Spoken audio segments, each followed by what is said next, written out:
교독입니다. 아무도 두 주인을 섬기지 못한다. 한쪽을 미워하고 다른 쪽을 사랑하거나 한쪽을 중히 여기고 다른 쪽을 업신 여길 것이다. 너희는 하나님과 재물을 아울러 섬길 수 없다.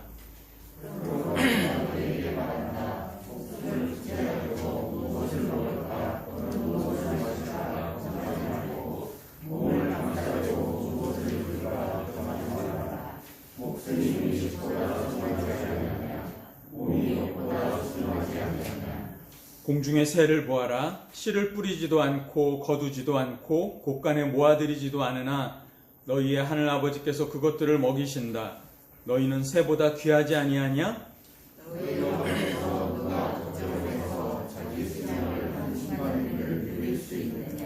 어찌하여 너희는 옷 걱정을 하느냐? 들의 백합화가 어떻게 자라는가 살펴보아라. 수고도 하지 않고 길쌈도 하지 않는다.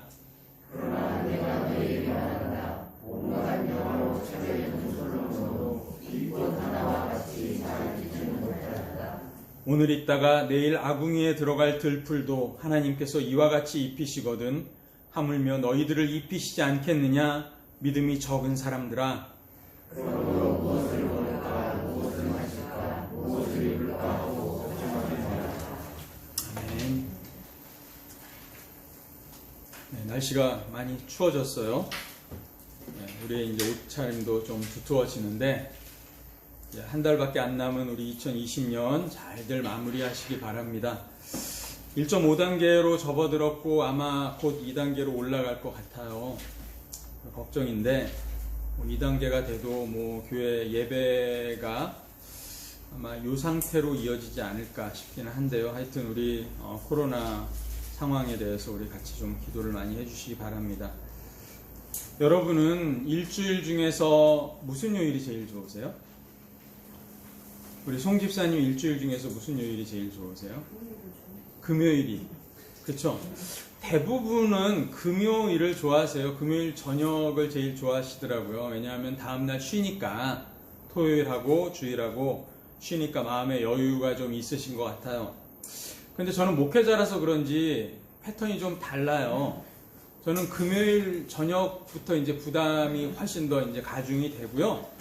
제가 제일 좋아하는 날은 주일 오후입니다. 주일 오후 예배 끝나고 집에 가면 그때가 제일 편하고 좋아요. 마음이 제일 편합니다. 그냥 아무 일 안 하고 멍 때리면서 TV를 시청한다거나 좀 잠을 자기도 하고 그렇습니다. 그러다가 월요일이 되면 다시 이제 마음에 부담감이 생기기 시작해요. 수요 기도의 준비와 주일 말씀 준비에 많이 부담이 되고 걱정이 됩니다. 이상한 게 다른 목사들은 설교도 참 잘도 하더만 저는 이 설교가 정말 부담스럽습니다. 이쯤이 되면 목회자가 맞나 싶을 정도로 저는 설교가 부담스러워요. 이 적성이 안 맞는 게 아닐까 싶을 정도예요. 왜냐하면 설교라는 게 하나님 앞에서 말씀에 비추어 자기의 삶을 돌아보고 자기가 먼저 경험한 것들을 대언해야 되는 거잖아요. 근데 제가 그렇게 말씀 앞에 제대로 준비된 자가 아니기 때문에 그런 것이 첫 번째 이유고, 두 번째 이유는 정말 여기에 있는 이 훌륭하신 분들의 이 귀중한 시간, 정말 가장 중요하고 가장 편안한 주일날을 여러분이 이곳에 모였는데 이곳에서 여러분들의 시간을 낭비하게 할 수는 없으니까 뭔가 정말 물론 제가 하는 건 아니지만 값진 말씀들을 전해야 하는데 시간의 낭비가 돼서는 안 되는데 하는 부담감 때문에 설교가 참 부담스럽고 어렵습니다. 전도서 5장 3절에 보면 걱정이 많으면 꿈자리가 사나워진다 이런 말씀이 있어요. 이게 이제 제가 공동번역 성경으로 얘기한 건데 걱정이 많으면 꿈이 많아진다고 그래요.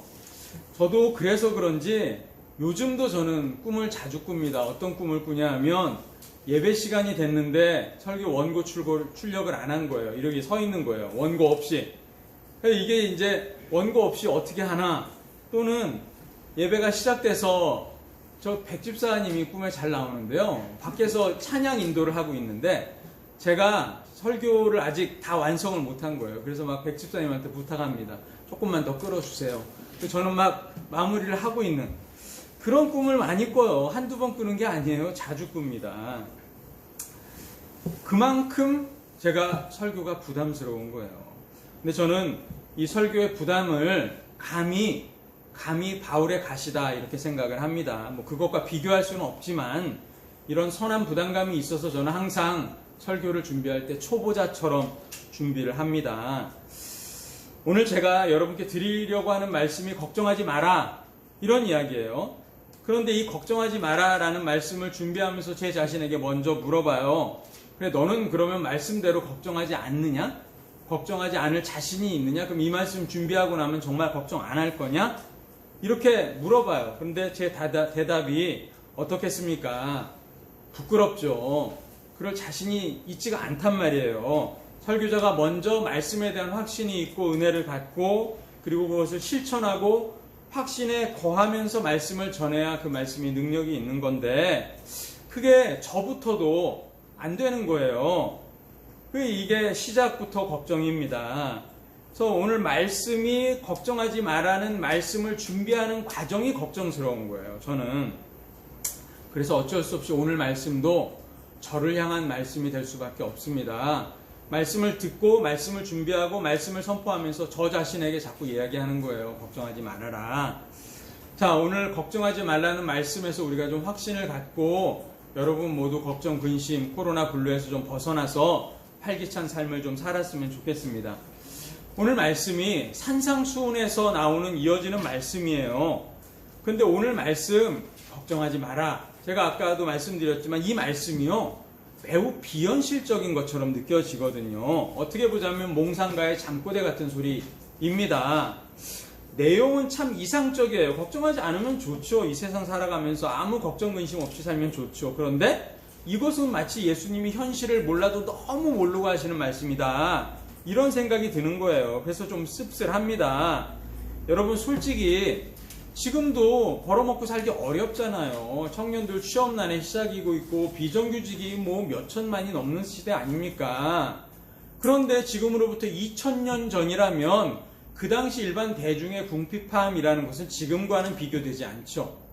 그들의 목숨은 파리 목숨이고요. 날마다 내일의 양식은커녕이고요. 오늘 먹을 때거리 때문에 걱정해야 하는 삶이었어요. 그런 정말 가난하고 힘든 삶을 살고 있는 사람들에게 예수님께서 이런 말씀하시는 거예요. 무엇을 먹을까? 무엇을 마실까? 무엇을 입을까? 걱정하지 말라. 이렇게 말씀하십니다. 참 좋은 말씀이죠. 그런데 저는 제가 못돼 먹어서 그런지 이런 말씀을 들으면 반발심이 생겨요. 아니 지금 당장에 오늘 먹을 것을 못 구하면 처자식을 굶겨 죽이게 생겼는데 이런 상황에 있는 사람들이 이 말씀을 듣고 어떤 생각이 들까? 어떻게 걱정하지 말고 살라고 하는가? 말도 안 되는 소리, 너무 현실감 떨어지는 소리 아니냐? 그냥 말뿐인 위로가 아니냐? 이런 반박이 저부터 나오는 거예요. 아마 틀림없이 제자들 중에도 그런 생각을 한 사람이 있었을 겁니다. 그리고 또 여러분 걱정이라는 게 근심이라는 게 나쁜 것만은 아니잖아요. 여러분 걱정이 왜 일어납니까? 걱정이 일어나는 건 다 지금 일 때문이라기보다는 미래의 일 때문에 일어나는 거예요. 미래를 정확하게 예측할 수 없으니까 불확실하니까 잘 모르겠으니까 걱정이 됩니다. 그래서 우리가 걱정을 하면요 염려를 하면요 불확실한 미래에 대해서 이모저모 생각하게 되잖아요. 생각하다가 그래도 나름대로 대비책도 세워보고 이렇게 하는 거예요. 그래서 걱정은 유익한 면도 있어요. 하지만 예수님께서 지금 말씀하시는 건 그거예요. 너네가 머릿속에 걱정을 채우고 있어야 아무 쓸모가 없다. 그것은 옳지 못해. 한마디로 걱정, 염려 이거는 너희한테 도움이 안 되는 거야. 이렇게 말씀하신단 말이에요. 그런데 여러분 오늘 말씀에서 우리가 좀 주의해야 될 게 있어요.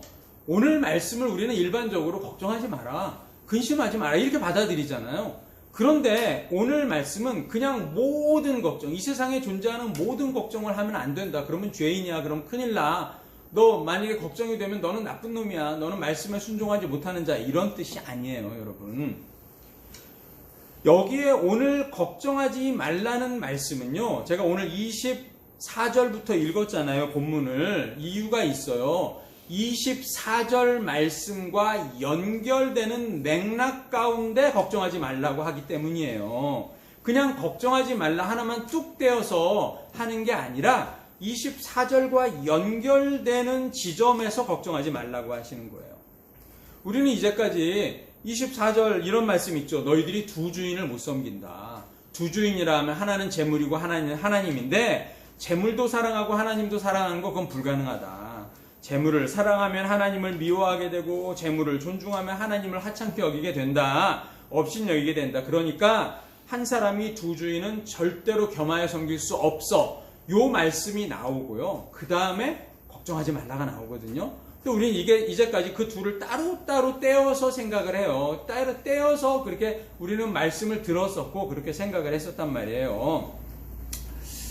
그런데 예수님은 지금 재물이 있고 하나님이 있으면 둘 다 섬기지 못하니까 반드시 하나만 선택해야 해. 요 말씀을 먼저 하셨어요. 그리고 나서 25절에 걱정하지 마. 이렇게 말씀하시는데 요거를 연결해서 봐야 된다는 거예요. 여러분 왜 연결해야 되느냐? 25절의 첫 말씀이 뭡니까? 25절의 첫 단어가 뭐예요? 한번 보세요, 여러분.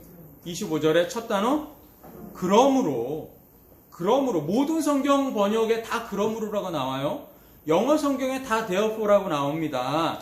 그러므로 therefore 이게 뭡니까? 앞에 문장을 받는 그 접속사예요. 그렇다면 왜 하나님은 재물이냐 하나님이냐를 선택하라 예수께서 그렇게 말씀을 해놓고 그 다음에 너희가 무엇을 먹을까 무엇을 마실까 무엇을 입을까 걱정하지 말라 이런 말씀을 하실까요?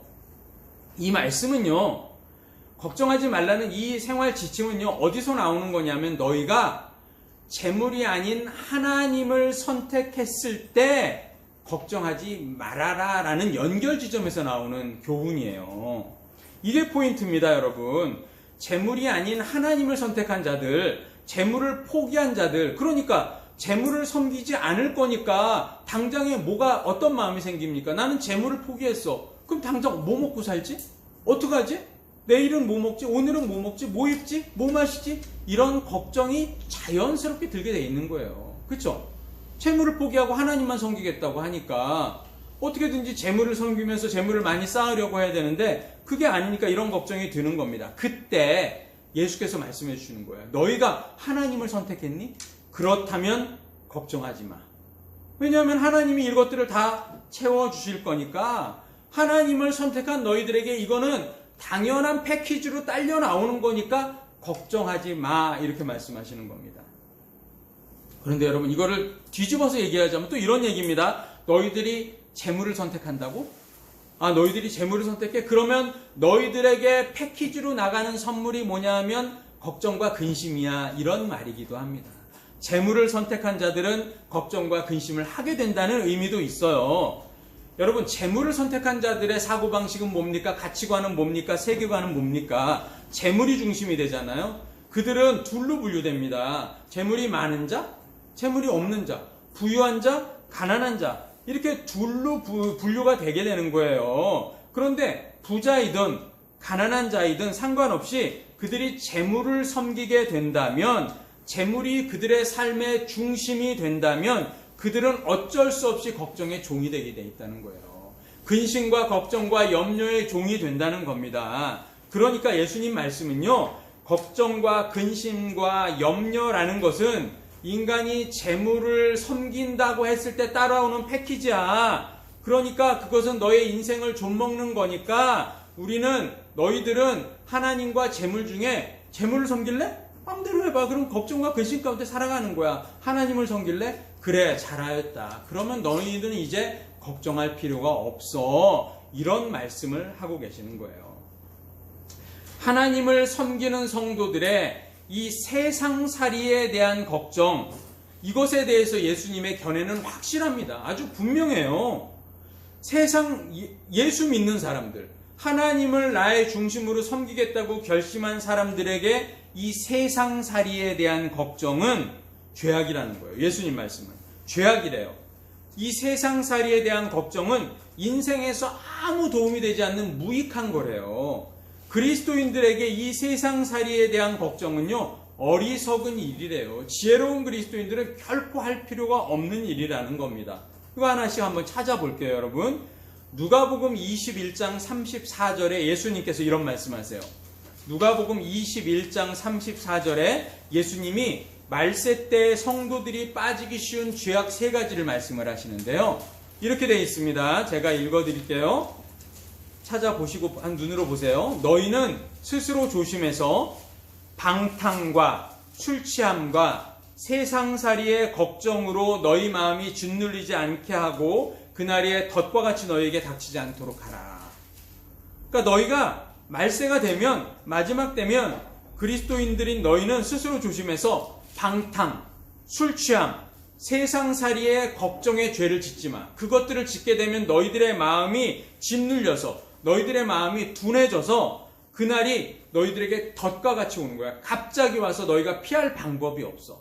그러니까 너희들 이 죄는 짓지 마 하면서 3가지 죄를 말씀하시거든요. 그런데 그때 나오는 죄가 뭐냐면 첫 번째는 방탕, 두 번째는 술 취함, 세 번째는 생활의 걱정이에요. 제가 지금 새번역 버전으로 읽어드렸는데요. 보세요, 여러분. 방탕함과 술 취함은요, 사실은 원어적으로 보자면 거의 비슷해요. 방탕함이 절제 없는 건데 사실 이게 원어적으로 보면 술에 취해서 머리를 흔들거나 뒤뚱거리는 모습을 나타내는 말이거든요. 그래서 방탕한다, 그리고 술 취한다는 것은 필로의 번역에 의하면 세상의 것에 몰두해서 세상의 종노릇하는 것을 술 취함이라는 원어의 그 원어의 의미가 그 뜻이에요. 필로는 그렇게 해석을 하거든요. 그래서 방탕함, 술 취함은요, 어떤 죄냐면 절제하지 못하는 거예요. 절제하지 못하고 세상에 몰두하는 거예요.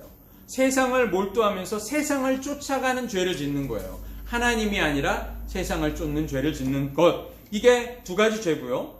그리고 이 2가지는 누구나 다 죄라고 생각하잖아요. 그건 뭐 기본적으로 누구나 죄라고 생각을 하는데, 그런데 예수님이 지적하신 3번째 죄 뭐냐 하면 생활의 염려, 살림살이의 걱정. 이것도 예수님은 죄라고 지적하세요. 이게 사실 좀 이해가 안 갈 수도 있어요, 여러분. 세상살이의 걱정이 그렇게 나쁜 거예요? 여러분, 세상 살면서 걱정드는 게 세상살이 걱정, 이게 그렇게 나쁘기까지 한 겁니까?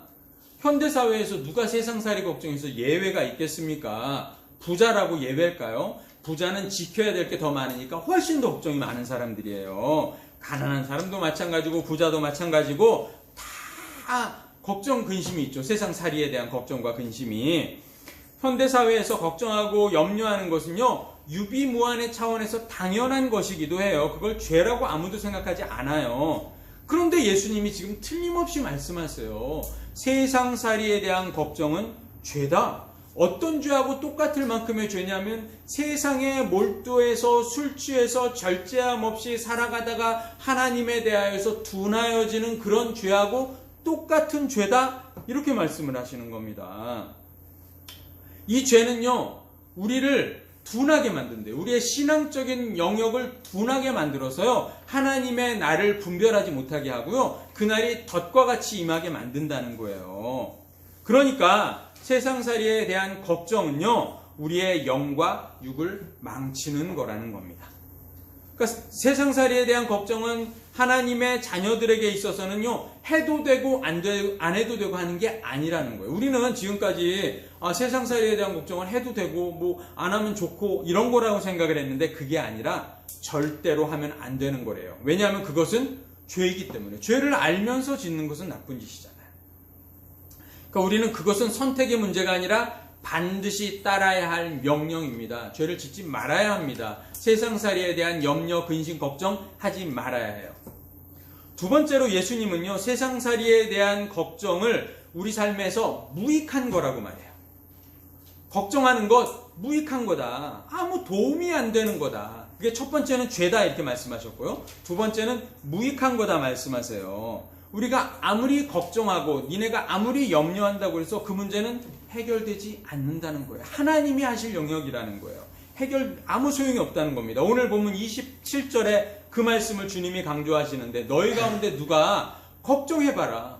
아무리 걱정한다고 네 목숨을 1분이라도 1초라도 늘릴 수 있겠느냐. 다른 번역에 따르면 네가 아무리 걱정한다고 네 키를 조금이라도 키울 수 있겠느냐, 이렇게 번역하는 데도 있어요.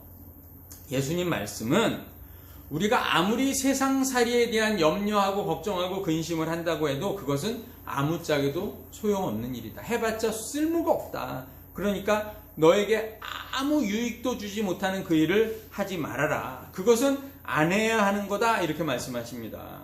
그러니까 여러분, 우리가 지금 배웁니다. 세상살이에 대한 걱정, 근심은 죄고요. 그리고 이것은 무익하니까 하지 마세요.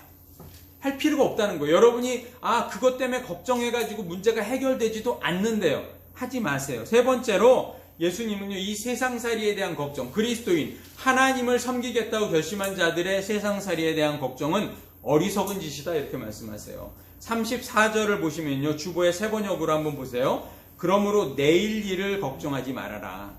내일 걱정은 내일이 맡아서 할 것이나 한날의 괴로움은 그날 겪는 것으로 족하니라. 이렇게 말씀하십니다. 여러분, 이게 무슨 말이냐면 닥치지도 않은 미래의 일, 오늘 일도 아니고 내일 일을 미리 당겨서 걱정하는 것, 이게 가장 어리석은 걱정이라는 거예요. 내일이라는 건 여러분, 여러분의 것입니까? 내일이 여러분의 것이에요? 시간이라는 게 여러분의 것입니까? 내일은 아직 오지 않은 그 시간인데요. 그것은 내 것이 아니에요. 내일이라는 것은 여러분의 것이 아니에요. 전적으로 하나님의 시간입니다. 하나님, 그 사이에 어떤 일이 벌어질지 아무도 몰라요.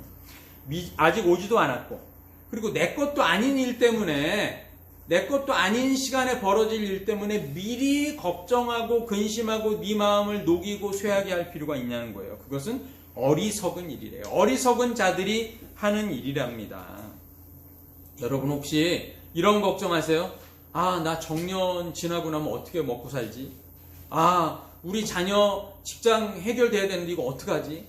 우리 며느리, 우리 사위 이런 사람 들어와야 되는데 혹시 나쁜 것, 또 애가 순진해가지고 이상한 애 데리고 와서 결혼하면 어떡하지?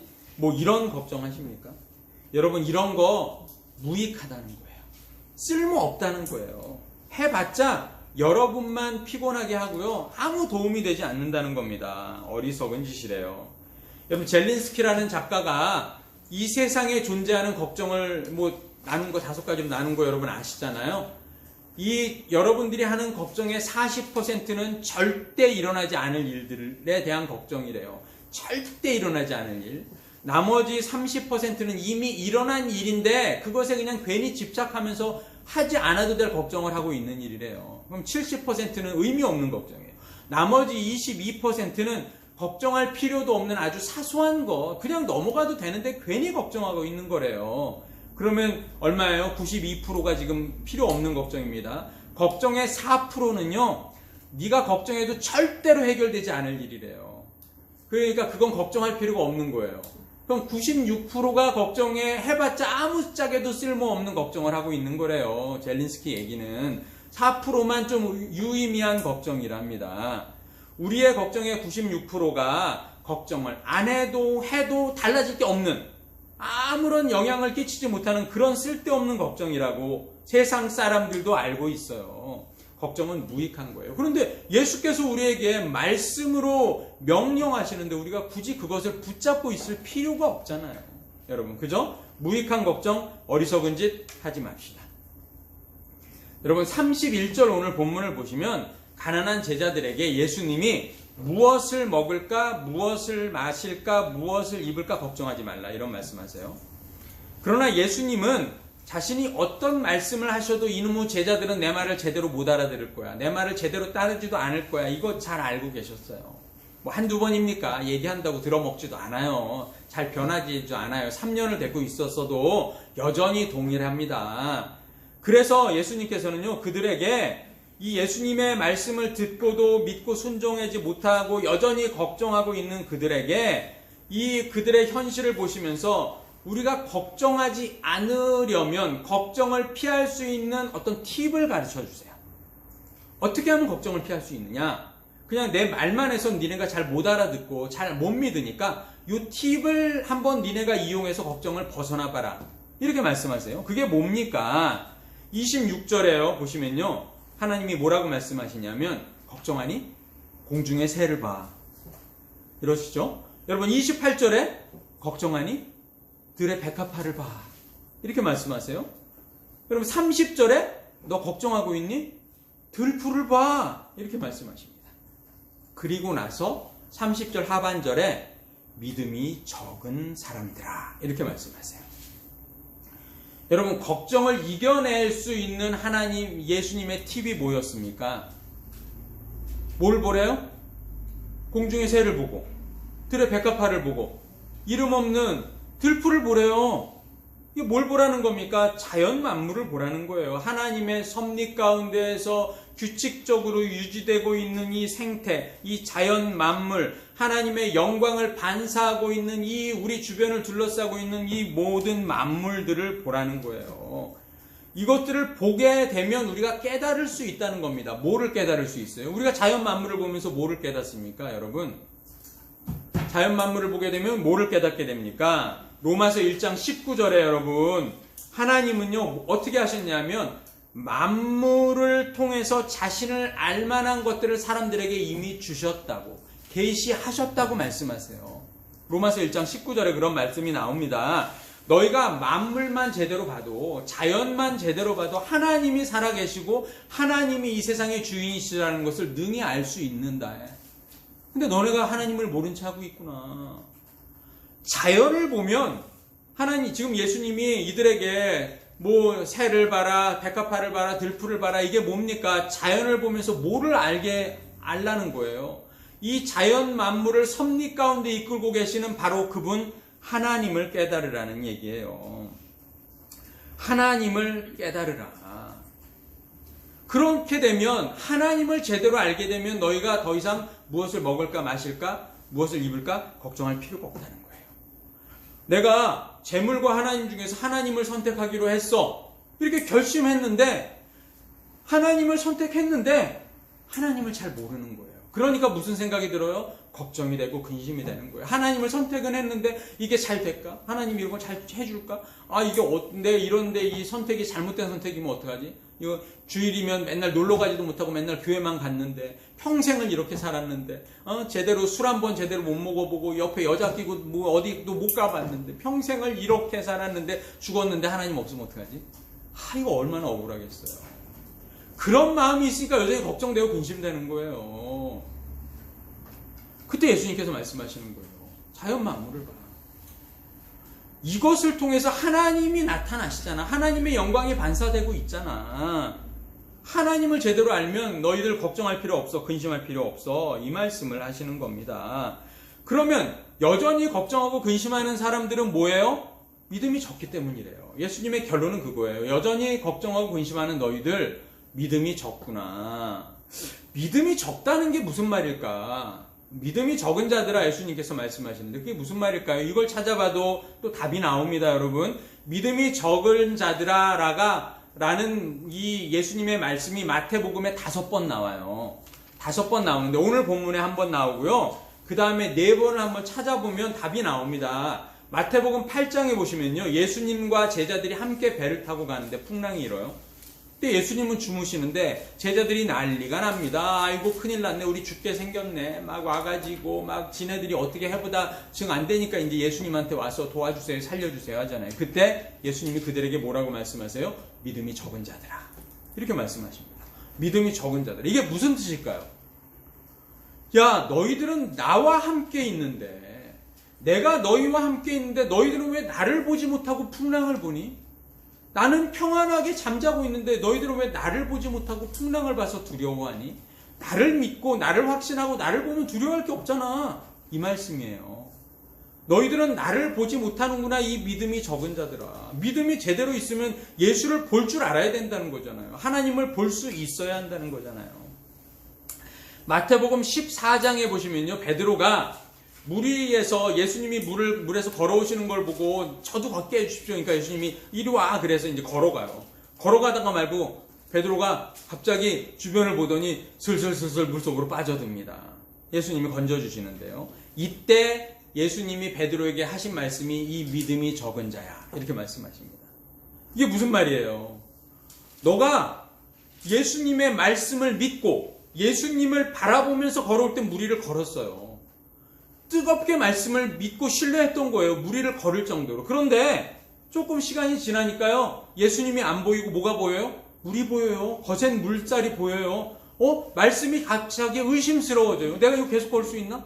이게 이 물살 가운데 내가 빠지면 어떡하지? 그 순간 그는 물로 빠져드는 거예요. 예수님의 말씀은 그겁니다. 너 왜 나를 안 보고 물을 보니? 너 왜 나를 안 보고 문제를 보니? 나에게 집중해야지. 이 믿음이 적은 자야. 이 말씀이에요. 마태복음 16장에 4,000명을 칠병이어로 먹이신 다음에 예수님이 제자들과 함께 다른 지역으로 가셨어요. 그때 제자들에게 너희들 헤롯의 누룩을 주의해라 이렇게 말씀하셨더니 제자들이 자기네 방식으로 문제를 해석을 합니다. 예수님의 말씀을. 우리가 떡을 안 갖고 와서 그러는구나. 예수님이 떡 때문에 그런 말씀하시는구나. 자기들끼리 해석하고 이야기를 합니다. 지네들끼리 방법을 막 찾아요. 그때 예수님이 제자들에게 이 말씀하세요. 이 믿음이 적은 자들아. 여러분, 이건 무슨 말입니까? 이거는 너희들이 내가 조금 전에 행했던 기적을 보고 나를 믿고 난리가 나서 표적을 지난주에 제가 말씀드린 것처럼 표적 신앙을 가지고 난리가 나더니 표적이 끝나고 났더니 다시 믿음이 흐트러지고 다시 나를 신뢰하지 못하고 다시 밥 걱정하고 있구나. 떡 걱정하고 있구나.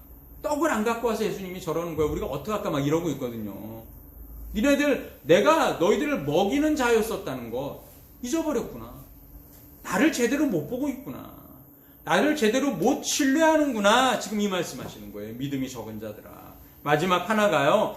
마태복음 17장에 예수님이 변화산 상에서 변화되고 막 이렇게 하실 때 남아있던 제자들이 어떤 아이를 귀신을 못 내쫓잖아요.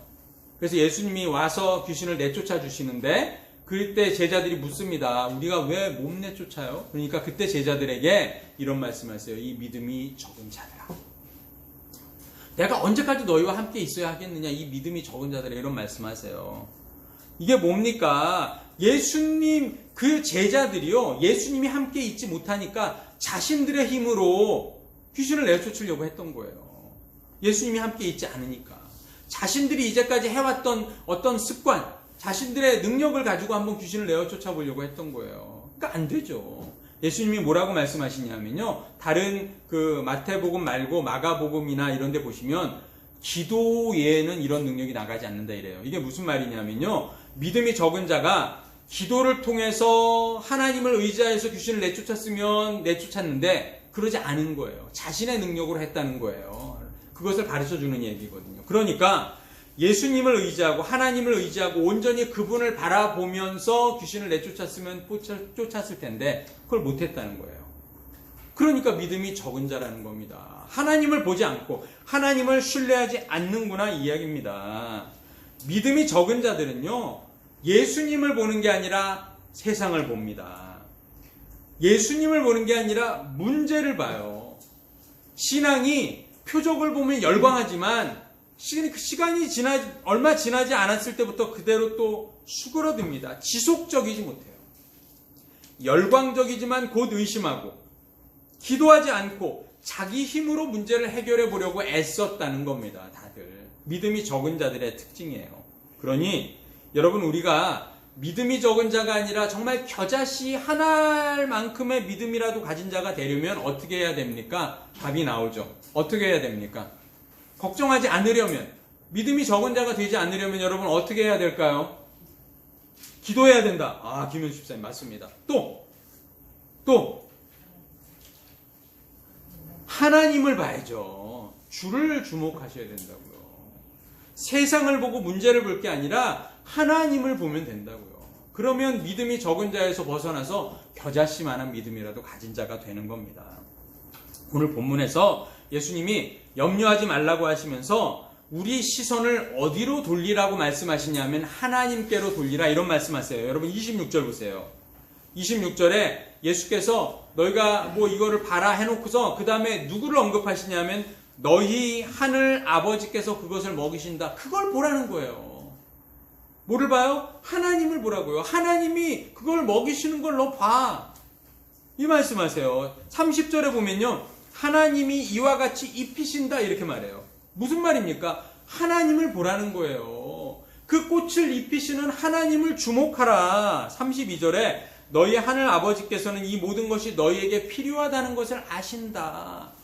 뭐 하라는 겁니까? 하나님을 보라는 거잖아요. 하나님이 다 아시고 채워주실 거니까 그분만 주목하고 그분에게만 의지하라는 겁니다.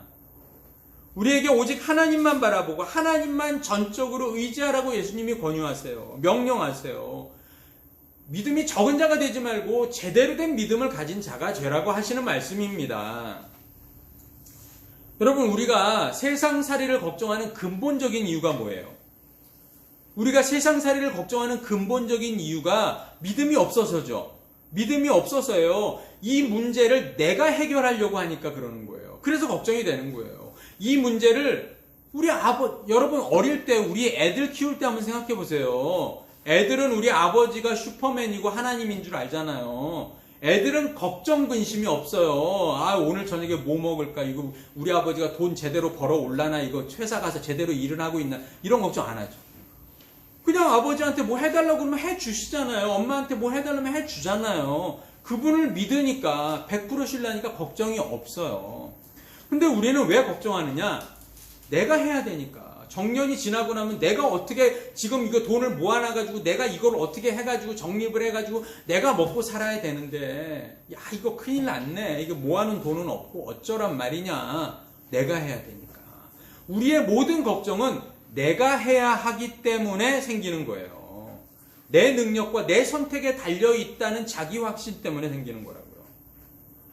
나의 의식주, 내 건강, 내 공부, 내 사업, 내 자손, 내 미래가 다 내 손에 달려있다. 하나님 타치하지 마세요. 내 손에 달려있다라고 생각을 하기 때문에 걱정하고 근심하는 겁니다. 그때 여러분, 우리가 방향을 전환해야 되는 거예요. 방향을 전환하라. 어디로부터? 나를 바라보던 것에서 하나님을 바라보는 것으로 방향을 전환하라는 거예요. 하나님을 주인으로 인정하라는 겁니다. 하나님께 맡기라는 거예요. 그러면 더 이상 걱정하거나 근심할 필요가 없다는 게 예수님 말씀입니다. 성경은 너가 모든 염려를 다 주께 맡기랍니다. 내 짐을 하나님께 맡기랍니다. 내 길을 여호와께 맡기라고 하세요. 하나님을 주인으로 섬기며 하나님께 모든 것을 맡기면 우리의 마음은 예수 그리스도의 참된 평안이 임하게 돼 있는 거예요. 그게 하나님의 원리예요. 다 맡기고 그 다음에 주 앞에 기도하면 주님께서 우리에게 그리스도의 평강을 넘치도록 부어주신다고 하셨습니다. 여러분, 우리의 수고하고 무거운 짐들을요, 주님 앞에 다 내려놓읍시다. 아무것도 염려하지 말고, 아무것도 걱정하지 말고, 오직 걱정되는 거리들이 있다면 그것을 하나님께 고백하시고 구하시라는 거예요. 감사함으로 하나님께 아뢰라는 겁니다. 그러면 하나님의 평강이 우리의 마음을 평안케 하실 겁니다. 오늘 예수님은 새, 꽃, 하찮은 들풀까지도 친히 입히시는 그 하나님이 자신의 아들의 목숨값으로 산 우리를 결단코 천대하지 않으신다. 결단코 버려두지 않으신다. 고아와 과부처럼 그냥 두지 않으신다. 반드시 우리를 붙잡으시고 반드시 우리를 귀히 여기신다. 이렇게 말씀하십니다. 아니, 하다못해 새도 꽃도 들풀도 먹이시는데, 키우시는데, 입히시는데 우리를 두시겠느냐, 이 말씀이에요. 그러니 여러분, 제발 하나님의 자녀다움, 하나님의 자녀의 신분을 가지고 정말 부끄러운 짓 하지 마십니다. 하나님의 자녀라는 신분을 가지고 있으면서도 여전히 거짓처럼 구걸하고 이러지 맙시다. 내가 뭘 해보려고 하고 그러지 말자는 거예요. 하나님께 전적으로 의지하는 겁니다. 그러면서 걱정하지 말아라. 그래도 걱정이 되면 방향을 바꿔라. 하나님을 향하라. 이게 이제 예수님의 두 번째 말씀이었고요. 이 31절 보시면요, 여러분, 너희가 참으로 걱정해야 할 것은 음식이나 의복이 아니라 뭐래요? 31절 여러분 보시면 너희가 참으로 걱정해야 될 것은요, 음식이 아니야, 의복이 아니야. 너희는 먼저 그의 나라와 그의 의를 구하라는 겁니다. 우리의